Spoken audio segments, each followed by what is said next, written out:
Hello there everyone and welcome back to the Theme Park Jack YouTube channel. Now today I'm making a YouTube video that I really wish that I never had to make, and that is reporting on the closure of M&D's theme park in Scotland. Now the park announced the other day that they've gone into administration and made all the staff redundant immediately, which basically means that the park will never be reopening. Because alright, yeah, some theme parks have gone into administration and some businesses have gone into administration in the past and obviously keep open for a while still after that happens, but obviously that can't happen here since they've got no staff anymore to run the place. So yeah, it is very sad that M&D's has had to close, and yeah, today we're just going to talk a bit about why I think that happened and of some of my favourite memories from the park. Now I started worrying about the fate of this park a while ago when I made a YouTube video about what I think is coming to different UK theme parks in 2020. And I found out the fact that M&D's were selling 3 of their most popular rides, and that automatically caused concern. One was the log flume, which you're watching a POV of now. The other was the park's runaway mine train ride, and the other ride as well was the Hush Giant Condor that they've got in the park too.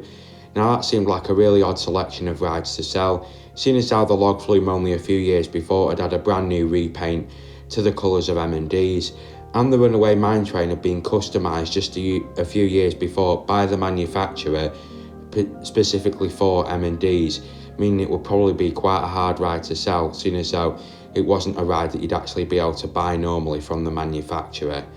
So all of these things caused concern straight away, and they were very weird.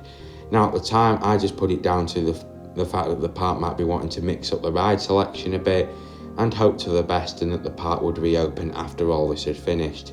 However, that doesn't seem to be the case anymore, and that is a real shame. Now, in terms of where these rides could go to, I think there's a few different things that are quite likely. I think for starters, a lot of the rides will probably go on the fairground circuit. For example, the flying carpet there, I think that will probably go back on the funfair circuit, and there's every chance that rides like the Mad Mouse, which you're watching a POV of now, could do exactly the same. I mean, a ride like this as well, this could also be a good fit maybe for a seaside amusement park, just to mix things up there and bring in a new ride. You know, somewhere like one of the piers down south or an attraction like that, this would be a perfect ride for, and it really would add something new there and get a bit of a buzz going again. That's what I want to happen from this. I mean, I am really sad about M&D's closing, but I just hope from it closing that some of these rides can be relocated to some other struggling UK theme parks, so hopefully it can keep them afloat. I mean, parks such as Lightwater Valley and Pleasurewood Hills could really use rides like this. I mean, Pleasurewood Hills, they have kind of been on a roll lately, reopening the Express and doing up the log flume, but you know, some rides from here could never hurt. And Lightwater Valley is desperately in need of some new attractions, and I think M&D's could be the perfect place to bring them in. Since for the fact that Lightwater Valley won't have the Twister roller coaster there this year, and they've been trying to get rid of Apollo for a few years now as well, along with the Black Pearl too. Some leaf rides from M&D's could be a perfect fit to go in and be the replacement for them. So I think there are a few reasons why the park closed. I think one of the main ones is because of the horrible incident that happened on the Tsunami roller coaster a few years ago. On there, the train derailed off the track, and it did injure quite a few people, and it was a really sad accident. And just last year they were sued for damages from it, so I think that crippled the place, and I think that is the main reason why they closed. Other reasons include people being really negative about the park and the place getting slated unnecessarily online.